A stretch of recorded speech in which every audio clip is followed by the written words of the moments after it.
Hello, everyone. It's so nice to see you here. And it's nice to see you, Jillian. So it's my pleasure to introduce to you today Jillian Porter, who is Associate Professor in Russian and Slavic Studies and in Comparative Literature here at NYU. Her research explores Russian and Soviet literature and cinema of the 19th and 20th centuries in relation to French and American contexts and from the perspectives of economic criticism and environmental humanities. Her publications include the 2017 monograph, Economies of Feeling, Russian Literature under Nicholas I, and a 2024 volume of essays that we co-edited together called Energy, Culture, Work, Power, and Waste in Russia and Soviet Union. Please join me in welcoming Professor Porter. Thank you all for coming. This talk was first scheduled so long ago, I honestly cannot even recall the occasion of getting the invitation. I know it was years ago, probably just before the pandemic, and that was definitely before I was on the faculty here at NYU. So I am especially happy to be able to address you here today as a member of the departments of Russian and Slavic, as well as comparative literature, and now a regular and very grateful member of this incredible intellectual community. My talk today is taken from a book project I'm calling The Art of the Q, From the Revolution to Putin. So I'll be talking today a little bit about the book project as a whole, some things that I've been thinking about for several years, and then also talking about the latest dimension of the book project to come out. So The Art of the Q charts the history of the Q as a cultural trope. More specifically, it explores the line of living bodies waiting and taking turns to do or to get something as a recurring metaphor. Starting my own timer, as a recurring metaphor for the Russian and Soviet people, from the eve of the Russian Revolution to the consolidation of Putin's power in the years leading up to Russia's full-scale invasion of Ukraine in 2022. Over the course of little more than a century, cultural myth makers of competing ideological and aesthetic persuasions within and outside the territories of the Soviet Union deployed this metaphor repeatedly, but to various effect, embodying remarkably diverse visions of the social collective in Russian and Soviet literature, film, and public discourse. By no means an exhaustive account of the subject, The Art of the Q is a modest index of this variety. Each chapter takes inspiration from an iconic historical line or line type that has shaped cultural understandings of Russian and Soviet collective life. These include the women's bread lines that broke into riots in 1917 and were credited with triggering the February Revolution of that year. I'm worrying that maybe I have volume coming out of this, maybe not. Okay, maybe I'm just hearing volume loss. Okay, so the women's red lines initially credited with triggering the February Revolution. The once celebrated and successfully exported abroad, though now commonly ironized, line to Lenin's mausoleum on Red Square, which will receive most of my attention today. The lines of women waiting outside a prison for news of arrested loved ones in Anna Akhmatova's anti-Stalinist poem, Requiem, first published in 1963. The huge and pervasive queues for deficit goods in the period of late socialism that provide the narrative structure of Vladimir Sorokin's 1985 novel and dialogue, The Queue, and which continue to haunt several of his post-Soviet texts, and the giant chain of Muscovites stretching to the doors of the capital's first McDonald's in 1990. Reported with glee in the United States as evidence of capitalism's triumph over communism, the McDonald's line turned out not to herald the demise of the Soviet queue, but instead to herald its readiness to live on in the new era. And live on it did, in post-Soviet guises that can nevertheless be recognized as inheriting the Soviet queue's iconography.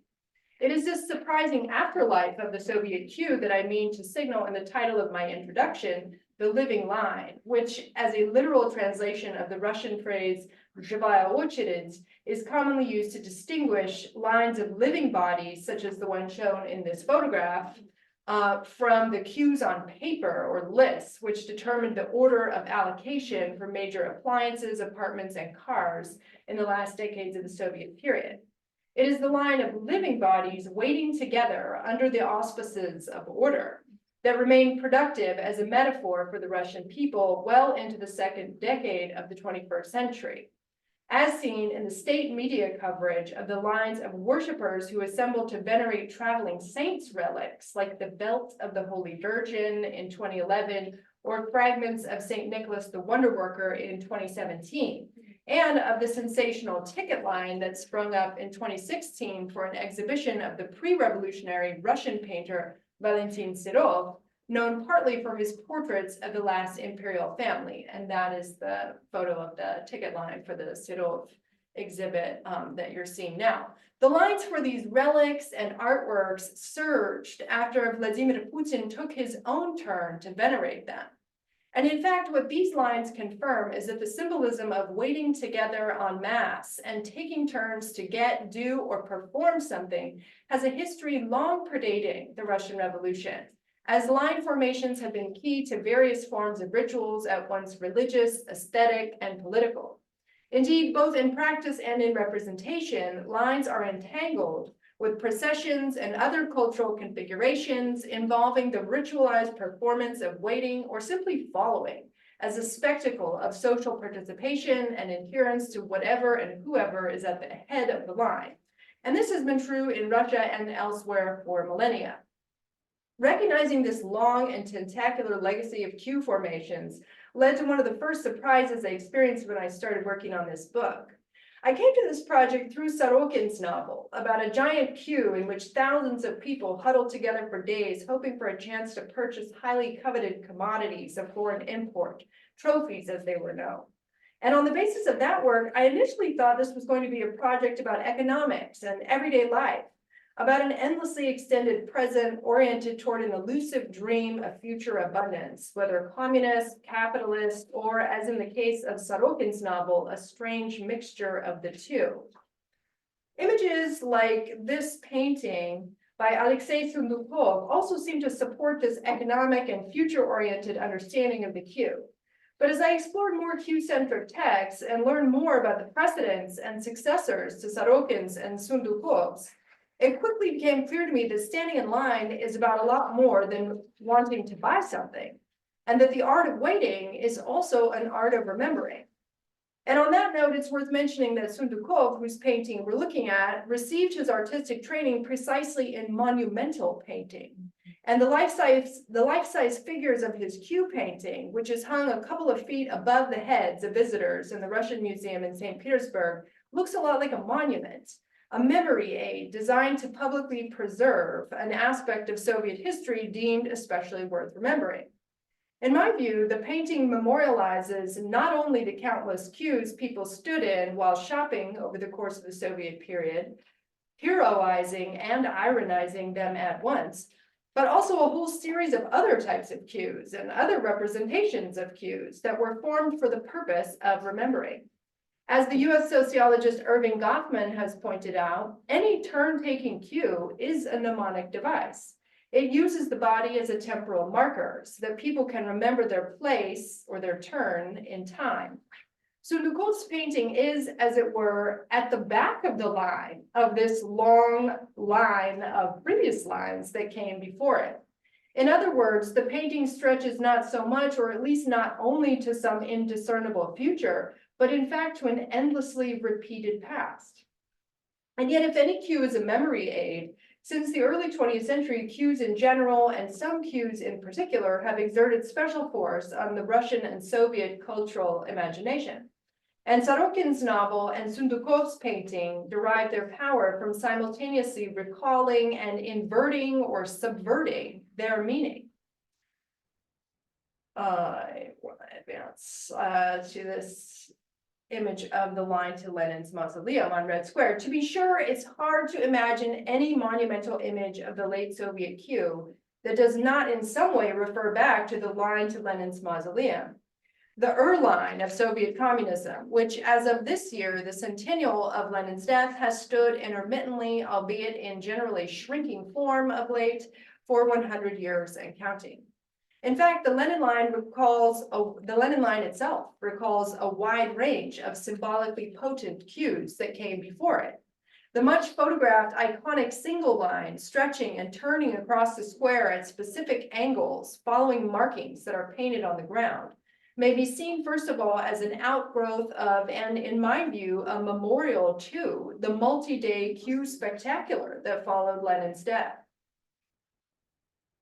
Go to this image, for example, as Nina Tumarkin has compellingly described, the funerary rites included an initial procession of hundreds following Lenin's coffin from the house where he died to the train station in Gorky on January 23rd, 1924. This is a photograph of that. Another procession of thousands following the coffin from the Moscow train station to the House of Unions. And this is an image of those cues. Then huge lines in which over 500,000 people filed past his embalmed body during a 5-day lying in state ceremony within the building's Hall of Columns. I have a photo of that.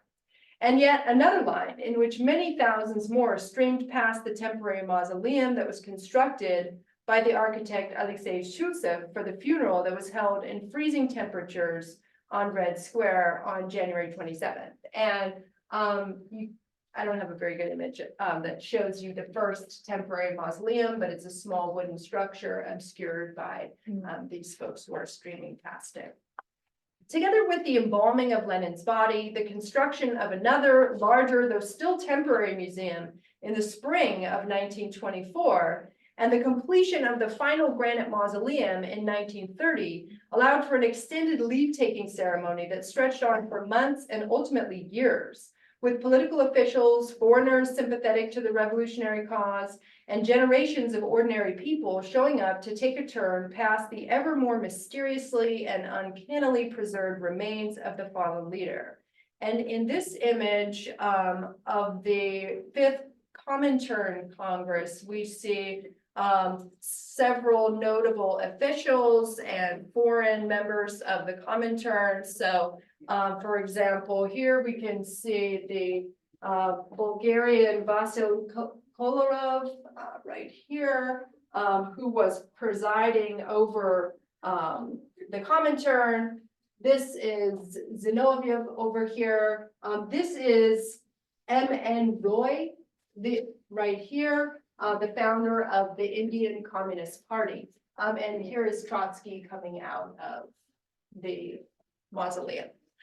So really what I'm just showing is the beginning of the exporting of the image of the visit to Lenin's mausoleum as a kind of a rite of communist passage that was not only intended for people within the Soviet Union, but anyone coming in from outside. And this is another image from 1925, where you can see just the beginning of this daily ritual that was definitely of interest to the foreign press. Here we have a photograph by the German photographer Georg Fahl, who is known for being the first photographer to publish photographs of Hitler. And then, this, so I'm just giving you a couple of images here indicating the interest that the image of the Lenin line held for the foreign press, which participated along with the Bolshevik press in just the ongoing construction of the icon of the Lenin line. So this is an image from the US press in 1959, when at this point, the Lenin line was doing double duty actually as a line to visit both the body of Lenin and also Stalin, who was temporarily interred in the mausoleum from his death in 1953 to 1961. And for me, that is just one of the many examples of the way that the meaning of the Lenin line has continuously shifted over the decades, right? At one point, it was even a line for both of those leaders, then it was no longer, and over the years, right, it has just continuously shifted its meaning. So I've lost track of where I am here. Let me jump back in. So in my judgment, the success of the Lenin line as a symbol of Soviet collectivity depended on its co-optation of the rhetorical force of several earlier Q formations. Not only the funerary cues that directly preceded it, but also the bread lines that broke into bread riots in 1917. And here's an image of a Russian bread line from 1917, guarded by the imperial police. So although the Lenin line displaced the bread lines in the public consciousness as a locus of revolutionary origins, it also preserved traces of their memory. So too did Anna Akhmatova's poem Requiem, which I've suggested elsewhere is a work that recovers the rebelliousness of the women's bread lines and redirects the memorializing force of the Lenin line to the women queuing up outside a prison as if holding a vigil to honor the victims of Stalin's terror. What is more, representations of Lenin's funerary cues in Soviet press and in literature and film of the 1920s deployed explicitly Christian symbolism to portray the practice of queuing up for Lenin as akin to a religious pilgrimage, such as the Hajj journey to Mecca, the veneration of Christian saints' relics, or even the experience of participating in the Christian ritual of communion, with Lenin attaining the status of a Christ-like figure capable of delivering a more explicitly spiritual form of bread than that which the women had waited for and ultimately rioted in 1917. Akhmatova continued in this rhetorical tradition when she wrote of lining up each morning as akin to going to an early mass, and described herself as a Mary-like figure, and the son for whom she lined up as a Christ-like figure. So the point here is just that religious rituals of standing, walking, waiting, and taking turns directly informed the representations of early Soviet depictions, the representations of early Soviet cues of an ostensibly secular character, which then derived their cultural meaning through the simultaneous recollection and replacement of these earlier forms. And I wrote about this aspect of early Soviet cue discourse and the role that the bread lines, the Lenin line, and Akhmatova's prison line played as loci of Soviet collective memory in an article called Commemorative Cues, Bread, Lenin, Requiem, which was published some years ago when I was thinking that this project would be primarily focused on the cue as a locus of collective memory. But I am easily excitable. And just as I was getting my mind around memory studies, I got swept away by the rising tide of energy humanities and environmental humanities more broadly. I did not immediately recognize these fields as illuminating for a project focused on lines. And as I started writing on energy, my cue book got stuck in the queue. But last year, I benefited from the opportunity to teach an undergraduate course called Intro to Environmental Humanities. At the same time, I was teaching a graduate seminar on the art of waiting. And what initially seemed like the parallel conversations I was having with students in each course turned out to be compellingly intertwined. And so the underlying aim I'm pursuing in this talk today is really to begin charting some of the intersections between the temporal and the ecological dimensions of lines in general and the Lenin line in particular. And to a significant extent, this process really just involves a more explicit recognition of the fact that the temporal dimensions of cues are ecological and vice versa. Now, cues probably aren't the first thing that most people think about when they hear words like ecology or the environment. In everyday speech, these words tend to summon thoughts of a natural world in green and blue hues, a world increasingly imperiled and made brown by human actions, or when it comes to the slowness with which humans have reacted to redress anthropogenic climate change, inactions. Cues, by contrast, tend to be associated with urban life and the paved gray surfaces of streets and sidewalks. But if we think of the environment as the space, setting, or milieu in which life occurs, it's clear that cues are an important part of the urban environment. As an outgrowth of World War I scarcity and later a ritualized manifestation of cultural memory, cues for provisions, such as the one shown in this photo,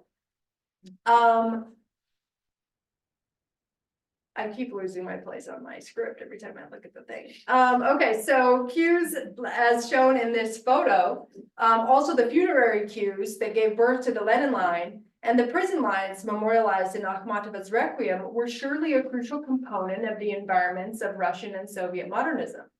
However, one of the things modernist representations of cues tell us about environments, for example, in films by Dziga or Sergei Eisenstein and in Akhmatova's poem, is that environments should not simply be understood as settings or backgrounds to human actions. In fact, the cinematic and poetic representations of the Lenin line and other early Soviet cues in these, we can see an intimation of insights formulated by key figures in the domain of ecological thought. The word ecology stems from the Greek root oikos, meaning hearth or household. And so ecology points first and foremost to notions of home, dwelling, and habitat. As Timothy Morton has shown, okay, I've lost something.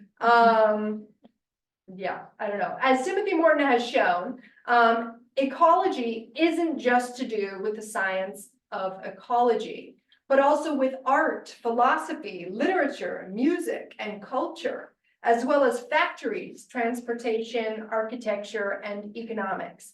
Ecology, Morton tells us, includes, and this is a really key point for me, ecology includes all the ways we imagine how we live together. Ecology is profoundly about coexistence, he goes on to say. Human beings need each other as much as they need an environment. Human beings are each other's environment. If thinking ecologically means thinking about the connections between living and non-living things coexisting with and serving as environments for one another, then thinking ecologically about cues reveals their intrinsic connections to many matters commonly studied within the domain of environmental or energy humanities. Cues for foodstuffs like the one shown here are about people seeking sustenance or energy to support both life and labor. They're about unequal distribution and access to agricultural produce harvested in the country and brought to the city. They're also about shortages of goods and services, due in some cases to wars fought, as in the case of World War I, over control of territories desirable for energy extraction. Wars fought, moreover, with enormously resource-intensive technologies that can devastate lands and non-human as well as human animals, further straining productive capacities. At worst, wartime shortages may lead to famine, lives lost, and whole ecosystems damaged. At best, they result in people's inefficient waste of time and cues, time that could have been spent working or resting in order to prepare for working and supporting individual and communal life. Although I've been slow to appreciate this fact, as it turns out, Russian and Soviet cultural representations of cues frequently do draw attention to their ecological as well as their temporal dimensions. A case in point here is a really remarkable essay by the literary scholar and author Mikhail Epstein called The Cue, which was written in 1982 and was first published in France in 1989. Speaking first about cues of all types, Epstein makes the seemingly counterintuitive comparison of standing in line to driving a car. He writes, "Inasmuch as someone standing in a line moves along with their neighbors, there arises a most pleasant sensation of self-propulsion, as if the cue were a means of transportation, a conveyor belt, or even an automobile.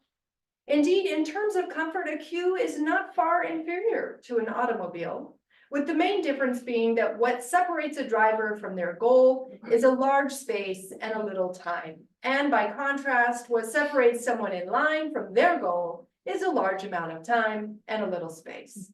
This is conveyance in another dimension."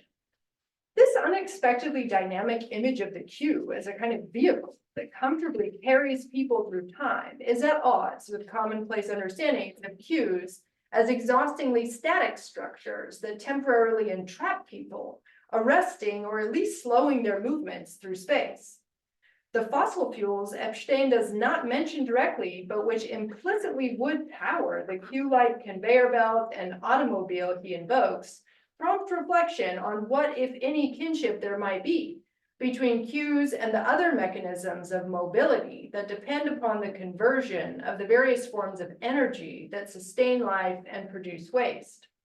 Indeed, his comparison invites us to recognize any queue's integration in the broader social, economic, and most importantly, for my purposes today, ecological networks constitutive of modern life.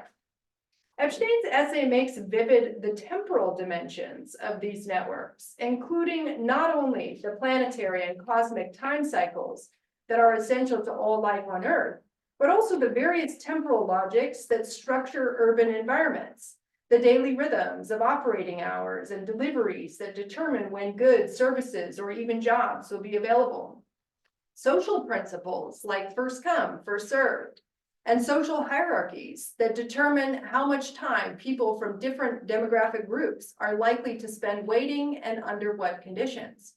These temporal logics shape people's lives when they are not standing in line.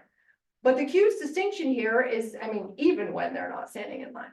But the queue's distinction here is that it provides a spatialized, embodied reminder that whether moving through space or standing still within it, we are always navigating a timescape that is at once naturally, culturally, and politically ordered. Although it was written toward the end of the Soviet period and was indeed published in the very year that the Soviet Empire crumbled as its republics began proclaiming their independence, in the end of the essay, Epstein looks backward, addressing himself directly to the era of the empire's emergence. He prepares for this pivot with another striking comparison of a queue to something that seems quite distant from it. This time, not to a car, but to an Egyptian pyramid, pointing out that the main difference between a pyramid and a queue is that a queue is personified, made up not of stones, but of citizens, and therefore flowing through time rather than freezing in space. Although it may appear that this structure flows through time in a linear fashion, Epstein suggests that the flow is circular, like a snake eating its tail, or extending the pyramid metaphor, like a pyramid that people build by continuously removing the bottom stones so as to place them on the top. He imagines these stones as chunks of time, which the people offer up to the top as if paying tribute to eternity. What he means here by the cyclicality of this tribute procession is that when people join a queue and move forward to its head, they leave the head then only for a short time, and after taking sustenance and rest, they rejoin the queue at the tail again. So a queue is a pyramid that is also an animal, and it continuously remakes and recycles itself using the building materials of its own time and its own flesh. And as Epstein goes on to say, and here I will illustrate this quotation with a photograph that I think captures its spirit especially well. The tallest, most monumental of these human pyramids has its foundation in the main tomb toward which the main line of the country leads, the mausoleum, a fusion of two monumental structures, the Egyptian pyramid in the base and the Soviet queue in the superstructure. In this formulation, the line to Lenin's mausoleum and the mausoleum itself are understood as a fusion or concrescence of a reciprocally constituting base and superstructure. Two parts growing together like body tissues torn asunder, a stony architectural structure growing into and out of its own organic, cultural, and symbolic double. Epstein's rhetorical fusion of the granite mausoleum and the fleshy queue approaching it is indicative of what is in fact a recurring tendency in Soviet and post-Soviet discourse, that tendency is to represent cues as monumental structures, whether architectural, sculptural, or just plain stony. We've already seen this tendency in Sundukov's painting.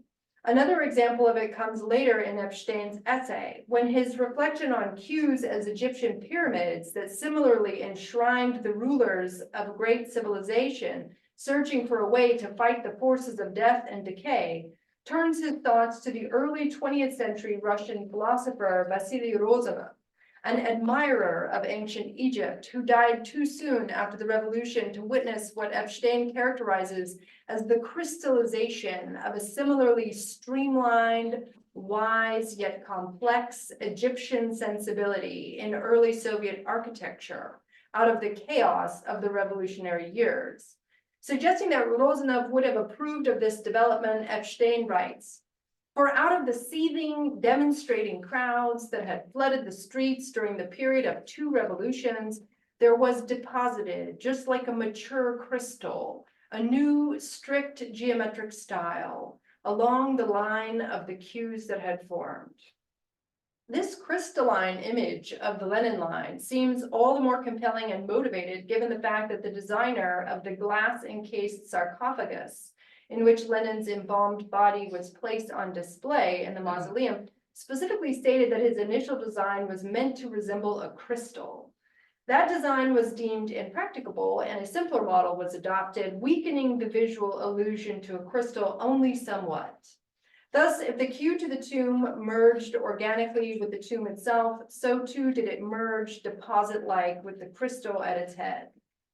As we've already seen, the Lenin line crystallizes a broad range of crowd and queue formations, not only from the chaos of the revolutionary years, but also from Lenin's funerary rites in 1924, and a range of religious rituals originating long before Lenin lived, died, and attained a new cultural life as an object of reverent expectation. To this line of lines informing the meaning of the Lenin line, we might add certain cue formations of a more expressly political character, such as, for example, the ritual of lining up to pay tribute to Darius the Great, the king of kings of the Achaemenid or First Persian Empire at the palace in Persepolis, known as the Apadana. Created during the reign of Darius, which lasted from 522 to 486 BCE.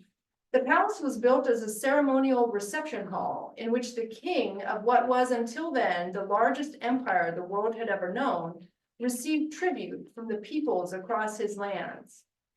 He's often known today for having allowed his subjects to practice their own religious customs just as long as they paid that tribute. Among the people who participated in this custom were the Scythians, the nomadic people who migrated from Central Asia to southern Russia and Ukraine in the 8th and 7th centuries BCE, and whose cultural inheritance was claimed by Russian modernists like Alexander Blok in his 1918 poem Scythians. Of particular interest to me in the story of the Apadana are the relief sculptures on the grand staircase leading up to the city, along a choreographed route designed to awe the visitors. That is what is pictured here. And they show the earliest example I'm aware of turning a queue into a stone monument that shores up and rationalizes imperial power. And one of the things you can't see very well in this photograph, but which is a picture you get from seeing more of the reliefs, is that the people are coming. I mean, there are multiple different kinds of people represented in different ethnically marked outfits. They're all bringing different forms of produce and gifts, and they tend to be chatting with one another, sometimes even holding hands. So you do see these two people chatting with one another, and so it's a kind of a vision of friendly collectivity in this tribute queue. Excavation work was happening at the Apadana in the 1920s and was completed in the early 1930s, just about the time that Shusif was constructing the Lenin mausoleums. Now, it is not clear to me whether Shusif or anyone else involved in the designs for the Lenin mausoleum or the various cultural representations of the Lenin line were aware of the Apadana relief sculptures. But it's worth mentioning, I think, that the tomb of Cyrus, who founded the Achaemenid Empire, the First Persian Empire, has been cited as one of the sources of inspirations for Shusev's designs for the Lenin Mausoleum. And that tomb is located at Pasargadae in Iran. It's also intriguing, I think, to note that Shusev was generally an admirer of Islamic architecture, which he learned about primarily during visits to Samarkand, where he was particularly struck by the mausoleum of Timur or Tamerlane. And curiously, an unidentified figure in seemingly Islamic garb crops up on a page. So this figure right here crops up mysteriously on a page that is full of some of Shusev's early designs for the first temporary mausoleum. In any case, even if Shusev or others involved in constructing the ritual queue to Lenin's mausoleum were unfamiliar with the Apadana, the legacy of that imperial tribute queue can be glimpsed in at least a diffuse and generalized form in some of the other iconographic sources of the mausoleum queue's representation. We can recognize the kind of tribute queue custom practiced at the Apadana in representations of the three magi or the three wise men said in the Gospel of Matthew to have followed the star of Bethlehem from the east to find and pay tribute to the newly born King Jesus with gifts of gold, frankincense, and myrrh. And here you can see a relief sculptural version of this tribute process, but we often see much longer lines in the iconography of the Adoration of the Magi, as in the case of this painting by Fabriano in Italy. And this here, I will just mention, is the Star of Bethlehem above Jesus, and the three magi are leading this long tribute procession to him. And so what I'm interested in is the way that some of this iconography pops up in representations of the Lenin line. And for example, here is an advertisement for Dziga-Wiertow's 1934 film, Three Songs of Lenin. I find this to be just a fascinating image where we see the mausoleum on Red Square that is kind of surrounded and illuminated by this star, of course, the communist symbol, but I am seeing this as a connection to the Star of Bethlehem. And we have, I'm just amazed by this representation of not just one line to the mausoleum here, but 5 lines, with each one extending off to the point of the star as if it's extending to all the corners of the Soviet Empire, right, or even to the globe. But here, these cues look like electrical wires, right? We have an image of an electrified Moscow, and that electrification seems dependent upon the energy or the conduit of the cues to the mausoleum, right? And importantly, we also see here an image of a dam in Ukraine. So the reason that I think it's fair to see a kind of an adoration of the Magi iconography here is particularly because in this film, we have in the center of the film the scenes of Lenin's funeral rites from 1924 that Dziga-Wiertow filmed and had already released in his 1925 film, Kino Pravda 21.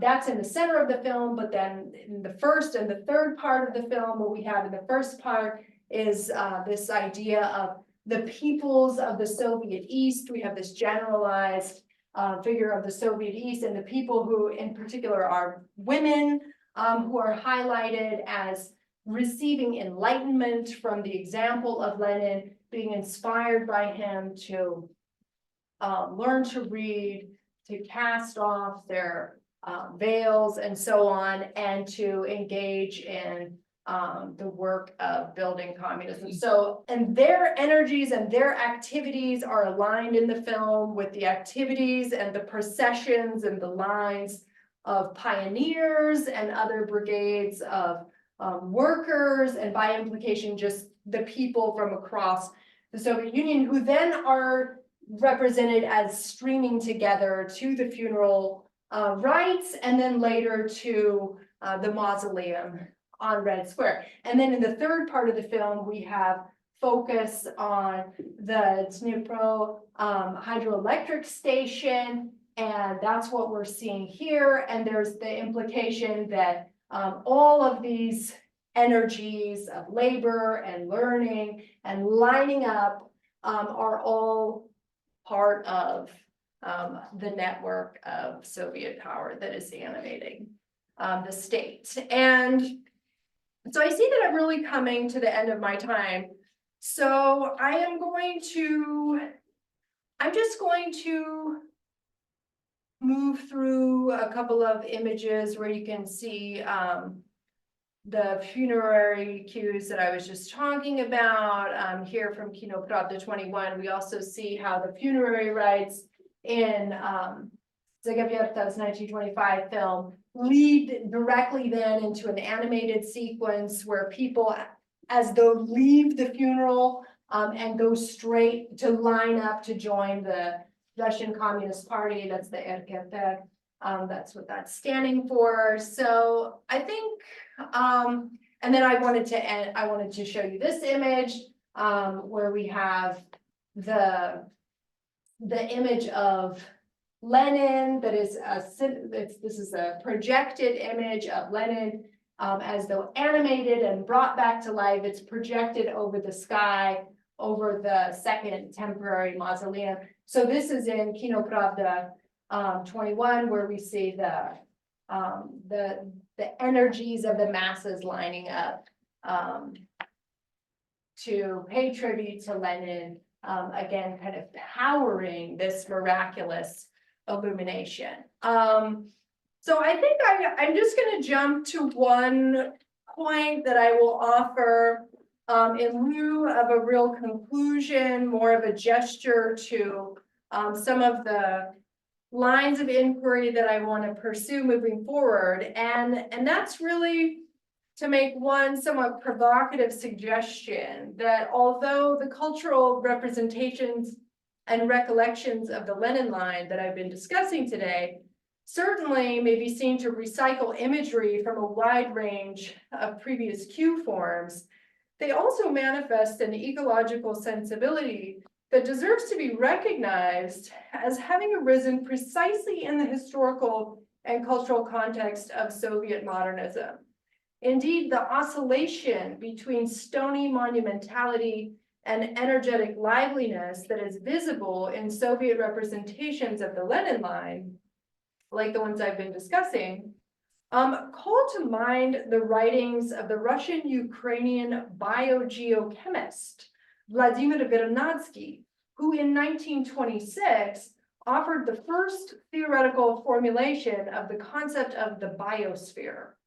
In Vernadsky's formulation, the biosphere is the unified zone of all life on Earth, consisting of the planet's upper crust, all subsurface and surface waters, and the lower atmosphere.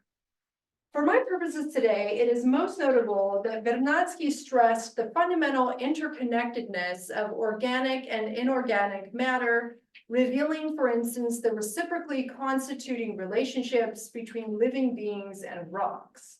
According to Vernadsky, life doesn't simply occur on this, the third rock from the sun. Rather, life shapes the very rock it is on, and of which it is a constitutive element. Vernadsky's writings on the biosphere as a region of transformers of the solar energy subtending all life on Earth were first published in the same period that Lenin's body and the lined up bodies of his mourners and admirers were transformed rhetorically into stony monuments enlivened by revolutionary commitment to both the future and the past. The significance of this historical coincidence, in my view, is that it allows us to see the ritual cue to Lenin's mausoleum and the cultural representations of it in diverse media as informed not only by centuries of religious and political tradition, but also by a new and distinctly ecological sensibility that first arose in the Soviet 20s and shaped the cultural landscape of those and subsequent years. Thank you so much for your attention. I look forward to just any comments or questions you may have about the talk, about cues, anything. Thanks, everyone. And just as a note for people on Zoom, please, we also welcome your questions as well as the questions from people in the room. But if you could just like raise your tiny cartoon hand so that we know to call on you, we would be grateful. Lynn, do you want to moderate your opinion? Sure, yeah, sure.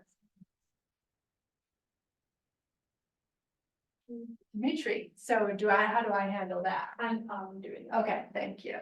You should be able to the right. Hello, can you hear me? Yes, hello. Perfect.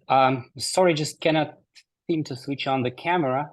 There's something with this technology, but okay, enough if you just can hear me well. So thank you very much for this presentation. It's really enjoyable to hear that. Although I think this comparison of the Soviet lines with the ancient cultures is something that, well, intuitively clear and convincing. My question was actually, like you mentioned, other kinds of lines.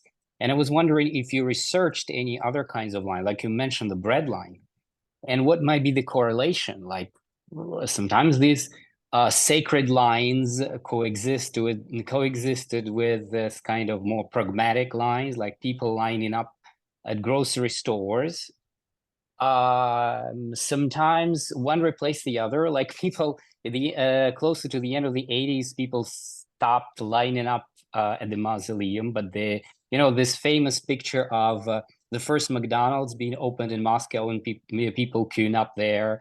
So I mean, if we put aside this purely maybe economic explanations, like definitely the Soviet Empire was the empire of scarcity, so to say, in terms of food and production. What did you mean by this memorial significance of line? And maybe as a sort of a hint, I could give my own personal testimony. I'm old enough to have experienced this in the 80s. You could really couldn't buy bananas, especially if you were not living in Moscow. Like bananas were delivered maybe 2 times a year to a grocery store, and there was a huge line. Definitely the number of bananas sold to each person was limited, and sometimes you didn't get because like everything was sold out. And I think it's sort of a trauma because this was something really rare and something that you couldn't buy all the time. And in spite of that, like after that, you could have a lot of them. I still can't have enough bananas. I think this is sort of a childhood trauma. And it's not only about bananas. It's all about like unless it is something very simple and basic, and sometimes not even sometimes not. I mean, at the beginning of the 90s, it's even the basic things you had to line up for them. So a line, is really an experience of all the Soviet people at a certain period of time in their lives, or maybe throughout their lives. So I'm sorry, I've been talking so much. So my question is like, what accounts would you give of this everyday lines? How can it be connected with the memorial culture if you researched into that? And what may be the connection with this more like sacred line with a lot of symbolic significance that, I mean, like the Lenin line you've been talking about today. Thank you so much. Thank you so much. And I hope you have plenty of bananas at home. So I thank you for this question. I mean, I think what I've been doing in this project, I feel like I should be talking to the camera, but I don't know who I should be talking to. I mean, I started out thinking, as I said, that this book was going to be about everyday life and about waiting in lines for scarce goods. But as I started reading more as I started looking for texts about those lines, what I found was a lot of texts about very different kinds of lines. For example, Akhmatova's Requiem. That is a central work of Soviet literature, and it is about standing in line, and it is not about waiting for a scarce good. And then you take the Lenin line, that is a central image, really an icon of Soviet collectivity, and it's a line, but it's not about waiting for a scarce good. So what I found was that a lot of the works that I was actually encountering were not about the lines for scarce goods. Part of that has to do with censorship. I mean, it was not easy, obviously, to make films highlighting scarcity for basic goods, whereas it was absolutely permissible and common in the 20s at least and 30s to make films featuring the line to Lenin's mausoleum, because that was a palatable and even sort of victorious image of Soviet collectivity. So, but then the thing is that what I came to realize too was that the lines that I was encountering were in many cases frequently oriented to the past. They were frequently using the cue, not as a metaphor for waiting for the future, but actually as a metaphor for a collective held together by memory.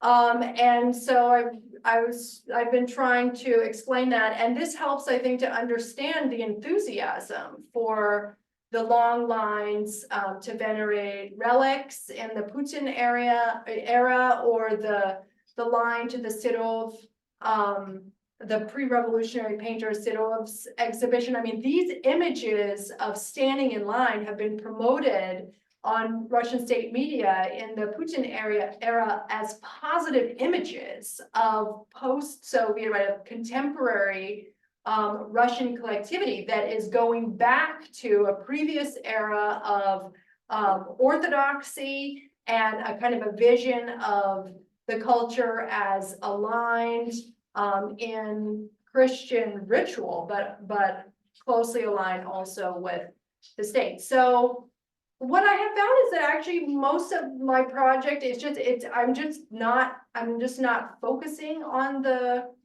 everyday lines for scarce goods, because even when you look at I mean, the closest I get to that is Sorokin's novel The Queue, which is about lines for scarce goods, but that work seems to me to be about a lot of things other than scarcity, right? I mean, a lot of it has to do with the kind of a strangely mixed temporality where everyone is waiting for a different good and there's multiple timelines. And I do see that work as one that's implicitly referring back to and inverting or subverting the idea of the Lenin line as an image of unified collectivity, because in Sorokin's novel, it's a society of lines everywhere going every which way, and everyone's waiting for a different thing. I'm just rambling at this point. I think you're talking about a really crucial aspect of Soviet experience that I thought the book was going to be about, and then ultimately the material has just led me in a different direction. Thank you. That was so much. Yeah. Hi. Hi, thank you so much for the talk. I understand that your focus is lines, but I wanted to ask about, right, I also wanted to ask about the head of the line, because it seemed to me when I think of lines, I think of power, right? I'm in a line and I'm waiting for someone to give me something or to not give it to me, right? And so in a couple of times in the photos, I saw that there was no head of the line, right? So does this matter? Maybe it doesn't. Maybe it's just the photographer's prerogative. I'm alive to that possibility. But I also wondered if I saw very clearly when they're standing in line for Lenin, the mausoleum's there. Yeah. Other times, some of your photos, it was just the line. To where, I don't know, right? So I wondered if you had any thoughts on that. I do. Thank you so much. Yeah, I don't know if I can navigate back. Probably not very easily. to the Sundukov painting at the beginning. But that was one where, you know, we see this line of people that precisely, we cannot see what they're waiting for. They're holding shopping bags, so it seems like they're shopping. But as one of my students in my Art of Waiting class last year pointed out, they're dressed very nicely. They don't look like they're waiting for, you know, scarce basic goods. It's really kind of an idealized image of Soviet prosperity even. So in any case, the absence of what is at the head of the line, I do see as a response to the Lenin line, because when you see the images of the Lenin line, you almost always have the mausoleum there. You know exactly what people are waiting for. And so this is a kind of an idea of a monolithic queue, right? Where the goal is veneration of Lenin, adherence to his values, and so on. I mean, obviously later the Lenin line becomes a kind of a tourist attraction and you know, many different things, but the original idea is that there is one clear purpose. And so there are so many literary and also visual representations of the queue where you don't have the head, which seems to me, and this is again going back to Sorokin's novel. I mean, some people say nobody knows what they're waiting for in Sorokin's novel, but that's actually not true. Everybody is talking about what they're waiting for. They're just saying different things. It's not that they don't know. They don't know what kind it is. They don't know where it comes from. But some people are waiting for shoes. Some people are waiting for jackets. Some people are waiting for furniture. And it's a really strange impression where it seems like it's one line, but it's really not. And the whole time that they're there, they're cutting off to go to other lines and come back. And there's this plurality of purpose and plurality of intention and desire. So I don't know how much more I would say about that, but I also think that it goes back somewhat to this idea of the frustration of linear time that Epstein is talking about in his essay. I mean, I think this is amazing the way he points out that a line is not really a line because, I mean, truly in a society of lines, and I mean, we live in a society of lines too, here in New York City, for sure, right? You enter the line, you get what you need at the head, whatever it is, you go home and you come back and you line up again, or you get into a different line. So it is actually a cyclical state of being. And the images in which the intention is to frustrate a vision of what is at the head seems to be, you know, the intention seems to be to frustrate the idea that people know what they're waiting for, that they're all waiting for the same thing, and that it's a simple matter. Yeah, Thank you. thank you. Oh, Thanks very much. I wanted to ask about the sort of sensory experience of the Lenin line specifically. I've sort of for a while been obsessed with the idea of like the regulated climate that space is, right? Like in the summer, it's always just kind of it has this like it's cold, and in the winter it's always warmer than it is outside. And the idea of the true entrances to that space means you're sort of in there only for a brief period of time. And it seems to me that across your project there are these threads of sensory emphasis, like the sort of visual emphasis in the Sunukov, the reading into the Sorokin, but having the kind of polyvocal oral emphasis of that novel. Although of course that deals with also corporeal, all sorts of things. But I was wondering if you had thought, the thing that struck me really was the question of polysensorial way in which that space might be thought of. And I wonder if the sensory, corporeal sensory dimension had kind of come into play at all. thank you so much for that question. I think the truth is that so far, I really have a really sadly underdeveloped sense of the phenomenology of standing in line, or I haven't actually delved into that. It is absolutely something that would enrich the book, and I need to bring that out. I love this idea of thinking about I mean, in listening to you, I'm thinking about thinking of lines like little microclimates, and the way you're talking about the mausoleum and the regulation of temperature and things just seems to really invite that kind of consideration. And definitely, I mean, you think about temperature in any line as something that is a feature where you have bodies pressed together and heating up, and so on. So, all I can do is thank you for that point and for the reminder to develop the sensory aspect more, but also to think about it in climatic terms. So thank you. I think we have a question from Christina that's been up for a while, so I want to make sure it's ready. And Sibylle, great. Hi, Jillian, and hi, everybody.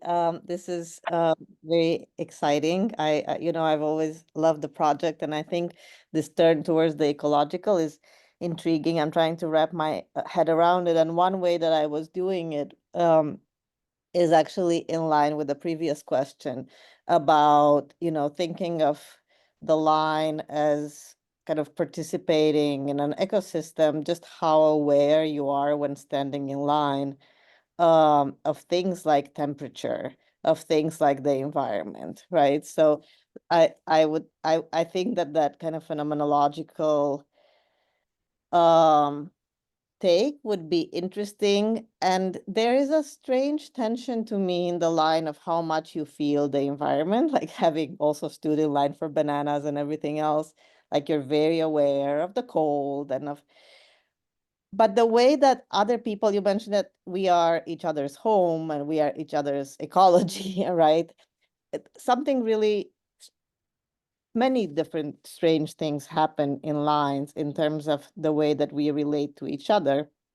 And in the first lines that you showed, in the bread line in March 1917, and then in the first photograph of the Lenin line, it's a policed line. You even see the policeman policing the line. And as a result, it's just one person with the back to the next person, to the person before them. So to me, it's like a very kind of perverted sociality, right? Where you're actually not, the other person is kind of an enemy to your time. And, you have these masses of people that are somehow positioned so that they don't face each other. And so that's what's really disruptive in the first picture, in the first photograph that you showed of the Lenin line, where you had two people on the side, a little bit aside from the line, talking to each other. And it was such a different, corporal, like gestural relationship. And then when in the Persepolis, you mentioned that two people, somebody had turned their back to the line, turned their back to the head of the line and to their purpose, and turned back to talk to someone.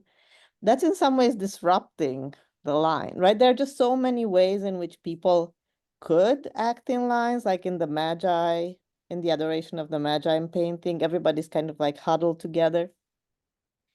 But in the ideal of the well-policed Soviet line is that nobody is looking at each other. So I was just curious about this way that one has a connection to whatever is at the head of the line and has a connection to the environment, but the connection to others in the line is very tense and tenuous, and yeah. Yeah, thank you so much for all of this. And in the last part of what you're talking about, I'm again thinking of Sorokin's novel because in light of what you just said, I mean, the novelty of Sorokin's novel, which is a novel in dialogue, is that it's precisely about people relating to one another in the line. So it's very different than the image of Sundukov's painting where we see everyone just with their back turned to one another, and it's as though there is no relationship happening at all. In Sorokin's novel, people are chatting, they're meeting each other, they're flirting, they're fighting, they're sleeping, leaning on one another and so on. So I don't really have a further point about that, but I think I think this is again, I mean, I think this question too is just a really good reminder for me to think more about the experience of being in the line. I think I'm very in my head and in my eyes, looking at these images of the line, right? And so I appreciate this suggestion to really think more about how I would bring, because I think, yeah, I mean, I've been so focused on the idea that the queue is a metaphor for the social collective, that I kind of just keep seeing these different versions of that. But really allowing myself to bring in and compelling myself to bring in more of the phenomenological experience that is informing these metaphors seems really important. So thank you. Thank you very much. Can I go to Sibyllin here? Yeah. Hello, thank you so much for listening in. Hello, sorry it took me a moment to unmute. I have a question that is much less theoretical than those of my colleagues, and that is the story I heard from a friend who lives in New York about her niece standing in a performance line outside that first McDonald's when it was closed. And I wondered whether you had any comments about that. It was just a thing they did, and one of the comments was they couldn't do anything to us because it wasn't illegal. We weren't demonstrating. We were just standing outside the McDonald's after it closed. And showing, I think, that you're absolutely right to say that the line has a real emotional punch and a real historic valence. That is really interesting. So was it, just so I understand, were they standing in line as a performance? As if they were trying to get in, Yeah. recalling when it first opened and had the huge line. And when was this occasion? It was, I don't know. I would have to ask, but it sprang to mind as you were speaking. Indeed, underlining that you're right, that the line is conveying a lot of things.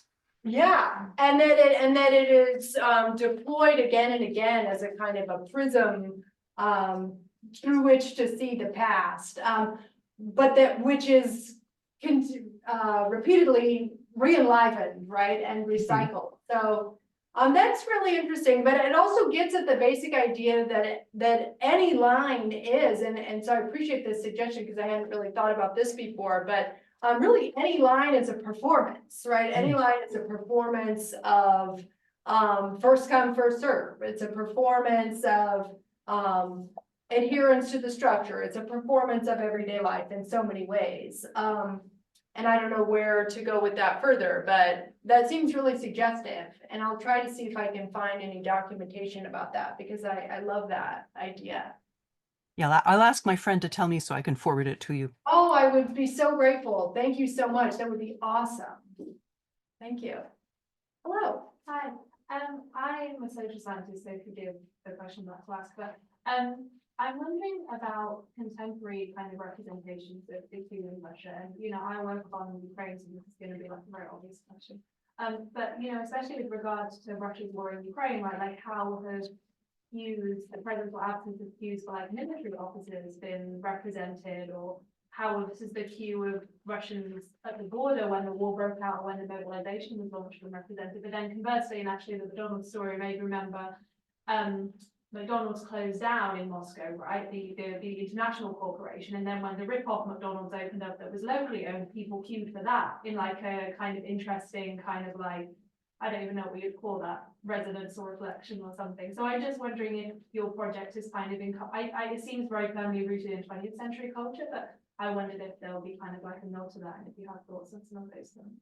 Thank you so much for these points. The truth is that I'm not currently engaging with anything that has happened since the invasion in 2022 of Ukraine. And I think that is partly just a feeling of the ground having shifted so much that I feel honestly really unprepared to comment on what's happening in Russia now. So I mean, the project mostly focuses on the 20th century, but it does come into the early 21st century with literary texts and also, these representations of lines to venerate relics and so on, but it currently kind of concludes with, these examples in the Putin period leading up to the invasion in 2022 of how the line has been deployed as a kind of a positive and cheerful example of Russian collectivity that is, orthodox and aligned with Putin. So I see it as a tool, the Q has been a tool in the early 20th century, to promote a sense of collectivity. And in that regard, it is interesting to note that, after the fall of the Soviet Union, there was initially discussion, as I'm sure many people here are aware, of the idea that perhaps, Lenin should be buried and this whole ritual should end. But more recently, and Putin has repeatedly said that he does not see a need to make that change. He's always kind of deferring it, sort of saying, history will decide, right? And he has said things like, we shouldn't make any decisions that would threaten the unity, that would threaten national unity. And he has said multiple times, we shouldn't do that. We shouldn't relocate Lenin while there are still people living who gave their lives to Lenin's cause. So there's a weird way in which,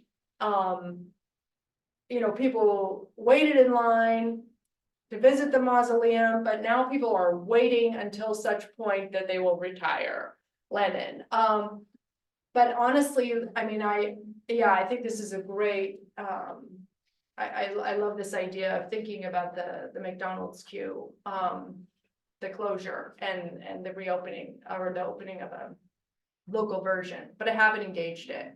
So thank you. No need to apologize for a social science question at all. I don't know if I answered it, but yeah, thank you. Thanks for your talk. I have lots of comments and lots of questions, and I think the richness of this material is, sparking all kinds of just super rich illusions, and it can go in all sorts of directions. I think that that's the strength of this project, and it's also the weakness of this project.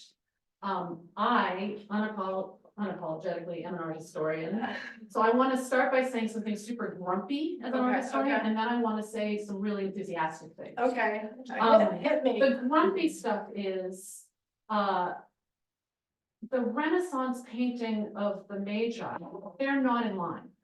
And I think if you study Renaissance painting and the kinds of visual representations that were being made and, this history and its cultural moment, you would see that as gathering. You would see that as three people who need to be portrayed, not overlapping or overlapping, but not, right? So this is about art historical representation and not about waiting online. The Egyptian relief, again, this is not a line. It would not have been understood as a line by the people who made it or the people who looked at it. So I think kind of seeing three figures in this culture or in that culture and appropriating that for this already extremely rich material, both cultural representations, literary representations, visual representations, I would be really, really careful to start reading images that are not in the same culture. If you can find that Shusev thought that this relief was a lot, if you find that smoking gun, great, but it doesn't convince me as an artist. I also think that when you're looking at even the photographs of the lines, the Soviet photographs, there's so much to talk about there in relation to this, these ideas. The aerial, there's so much written on aerial representation, a line, the kind of questions of the phenomenological and how does it feel to be in a line versus what is a line that we see in an image because we're looking at it from the sky or from a high angle, and then it becomes a line. What is a line in a work of art? A line is painting. So also I forget what year that great decreasing line of people that you showed Yeah. at the beginning, the 80. Yeah, So this is also a painting about painting. It's about making lines. It's about the gesture of, representation. And what a painter does is make lines, and he's making, like, there's all kinds of puns in that image. I'm not saying that as an art historian, you shouldn't talk about the image unless you say everything there is to say about the image. But there's so much richness in just the Soviet material. And I would really urge you to go further with every object that you, or image that that you select. So that's my grumpy art historical response, Okay. which isn't really grumpy, it's just like, please, Yeah. push. yeah, The other thing is, I love this idea of the living line, and am thinking about animation and just the word jivaya and what happens if we think about that in terms of not just ecology and growth, but also animation and film. yeah.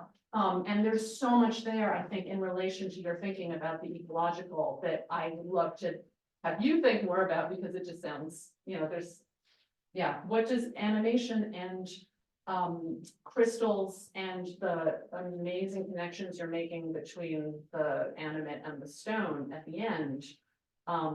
You could go to town on that. There's so much, like, crystals, there's a lot written about crystals as early 20th century symbols that are simultaneously abstract and organic at the time when abstract art is being born. Like, the crystal becomes the symbol of the early 20th century painters that are interested in that leaping into the abstract and the non-representational, because it is simultaneously growing and also a static cut stone image. And the line, like the image, you're talking about like representations of lines and also being in a line and the growth, waiting on line as a kind of temporal growth, experiential, but also, I guess what I'm saying is I'm seeing a bifurcation in what you're doing between representations of, visual representations of, and discussions about the experience of being in the temple. Yeah. Yeah. I wasn't gonna say that when I was saying, but I think that's what I meant.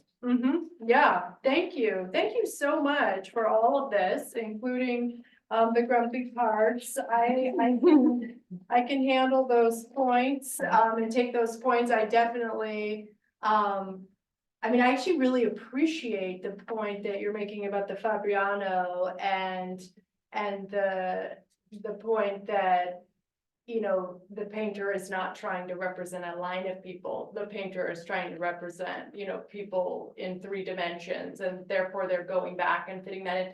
That's actually really interesting for thinking about Eisenstein's Battleship Potemkin in the scene where the fallen mutineer Bakuninchuk is venerated in a manner that Anne Nesbitt has suggested is a transposition of the Lenin line. But the whole scene leading up to that is one in which you've got this, these processions of people going all through these, across these stony bridges. And Eisenstein was interested in Renaissance iconography, and I think he's layering in a way that recalls that. I don't really know I don't have anything more to say about that, but that just seems really rich there to think about further. I definitely think, I hold to the point that even though there are some cultural forms that may look like lines that are not in fact lines in which someone is waiting to get something or even waiting to do something, like a procession, for example, a procession behind a coffin. That's not a line in which someone is waiting to do or to get something. However, there is, I hold to the point that some of these different forms have a symbolic significance that colors the representation of other forms. So for example, the line to Lenin's mausoleum, or the funerary cues in particular, in the Bolshevik press at the time, the writers were comparing this to the Hajj. They were comparing it to, I mean, Mayakovsky compared the funerary cues to a Christian mass, you know, so that's something where it's like, I mean, it's not to say that it's a different culture, but it's a very different kind of formation that nevertheless gets co-opted. The Apadana may be pushing it too far, but the idea of a tribute cue, I mean, again, those people were waiting to do something. They were waiting to give something. Now you could say they're not waiting because they're streaming, right? They're just walking forward in a tribute. But I think that the basic idea of moving forward in tribute is also, I mean, there's a history of those types of rituals that in a generalized way, informs the representation of the Lenin line. But the crystals, that is really a gem. I had no idea. And that's really, I'm definitely gonna look for that. And thank you so much for that, because I think that sounds fascinating. I think that's all I will say, but thank you so much for all of these points and corrections. That's a quick question, which is it, I'm sorry to bring you back to the phenomenology that you don't want to talk about, and maybe you don't have to answer this, just a comment, just a thought, but I'm thinking about standing. Yeah. Like standing itself as a postural problem, as a kind of choreography of the body, as something that we do without, you know, that is painful actually. And I'm just wondering, is there an important distinction in this project between the lines that move and the lines that don't move? And is there a place to reflect on the act of standing itself? There is a place. I don't think I have done that reflection. I mean, you know, again, the Lenin line is a line in which people, historically, the idea is they didn't wait very long. I mean, and even if you look at reviews online, you know, the visit to the mausoleum, it says the line moves quickly, you know, because people aren't allowed to stay in there. So it's more like a procession. You move in, you move through, and you go, you keep moving, is the idea. So I guess I'm just saying that some of the lines that I'm dealing with are really, they're not about standing, they're about walking. I don't know what to say about standing, other than, you know, I wish I could connect, I'm not gonna be able to find it, but connecting back to the point about aerial imagery that we had, there's another image that I wanted to show that is an aerial shot of people waiting in line to buy fish. And you see the fish that are dead in the barrel and the fish that are laid out on the table for sale, and you just are looking down at the people, and they all just look like fish swimming in the same tank or dead in the same barrel. It's a very different look at humanity and its relationship to human and non-human materials and creatures, then we get when we look at images of cues in which people are standing upright, because actually most of the images that we see, they do show people standing. And there's a kind of a dignity and also a distinction in standing that when we see them from the side, that's what we're getting. So this idea of a different angle of vision that looks at people standing from above, and kind of gets away from the dignity of standing. It's interesting. I don't know. I mean, standing fatigue is a whole area that again I haven't developed as part of the broader phenomenological experience, standing in line. I think there's one. Dimitri, did you have another question or comment? If you allow. Yes, Well, thank you. Well, you discussed a lot the sacred role of line in the Soviet period. So I was thinking actually, well, I mean, it's more like a suggestion. So definitely one should think also about desacralization and subversion. And I was when you mentioned Vladimir Sorokin, I actually was thinking of another episode that I could suggest. Maybe you've taken it into consideration. Just did mention this is from Day of the Oprichnik, where, well, this is basically a very a perverse scene. Yeah, well, so I don't need to describe this, and it's also famous for this, this I don't know, slogan "Goida" that became popular during the war against Ukraine. So, did you somehow analyze the ways of desacralization in any way in literature in different forms? I'm not talking about Soviet anecdotes again, because they're not really desacralizing those mausoleum lines, but I mean maybe in authors like Sorokin, maybe some others. Yeah, thank you so much. Absolutely. And I haven't actually written anything about that scene. For people who don't know what we're talking about, it's a scene of a kind of a chain bang of men who are опричники. And it's definitely a desacralization of the Soviet Q or the sacred version of the Soviet Q that we have in the Lenin line. And so is Sorokin's earlier novel, The Q. I think that is a desacralization. And so are the Qs in his work Sugar Kremlin. So that he does this repeatedly. And also in the English language foreword to the novel The Q, he writes that they should replace Lenin's body in the mausoleum with the trophy commodities that people waited so long for, right? And they should etch on the stern granite of the mausoleum the words, "Who is last? I'm behind you." So he is, he's again and again poking fun at and desacralizing this idea of the line. And yeah, thank you. I don't know what else to say about it other than absolutely. Thank you. I don't know how, I feel like it's greedy for me to keep people longer. It's 4:28. So if there's one more question, I'm delighted to take it from Rosen. Thank you so much. I was probably in line with Dmitri's initial question. I was really struck by the variety of types of lines that were represented in your project, and also the different types of, different purposes for each one, different kinds of subjectivities they engender. This ritual line, with this that you're describing in the Lenin case, with its pre-modern lineage, that we saw fairly recently with also Queen Elizabeth's death, and Right. Also 5 days long,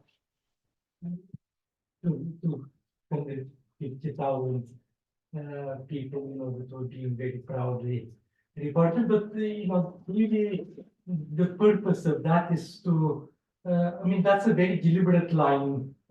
Unlike most other lines that feature in your project, which are, byproducts of inefficiencies or poor arrangements, the point of that line is to be in it and to participate in the solemn act and this too. And so I'm sorry, it's I forgot the initial question, but yes, I was really interested in whether you can, going back to the phenomenologies of the line, whether you consider the very different effects each of these types of lines has on its sociability. And Thank you so much. And yeah, I think that connects back to Hannah's question about standing too, because as you're pointing out, the Lenin line or the lying in state for Queen Elizabeth, the point is to be there. The point is to stand there. So standing in that kind of line is a performance that is, it's standing as performance, standing as a demonstration of value, as opposed to standing in line for goods, where the point is not to stand there at all. The standing is what you have to do in order to get the thing that you want. But I think that the fact that the body standing can be a performance of, value, performance of intent, also protest, right? So I had mentioned in the Putin era, the representation of lines to venerate saints' relics, or the line to the Serov exhibition as these positive images of Russian people standing together, standing for a particular set of values. And what I didn't mention is that those images were being promoted as a kind of counterpoint to the image of people standing in demonstrations that were taking place in the same year. So if you stand in a demonstration, you stand at a protest, and just being there, just standing, is an act of significance. So I think that's interesting to try to think about more, that this is a distinction in some of these lines. And some of them, the standing is the act. It's a statement. And in some of them, it is, I don't know what the opposite of a statement is. It's like an unmarked. it's something you endure. Neutral, Yeah, it's yeah. neutral, Yeah. like you're just doing it. The act is not the standing. Yeah, I don't know how to tease out a better opposition there. That I feel like I just feel greedy in keeping people longer. Thank you all so much. I'm Thank so. It was wonderful having you. Thank you. And I should have asked people to say their names, because I don't know people, so I'm just gonna try to meet you before.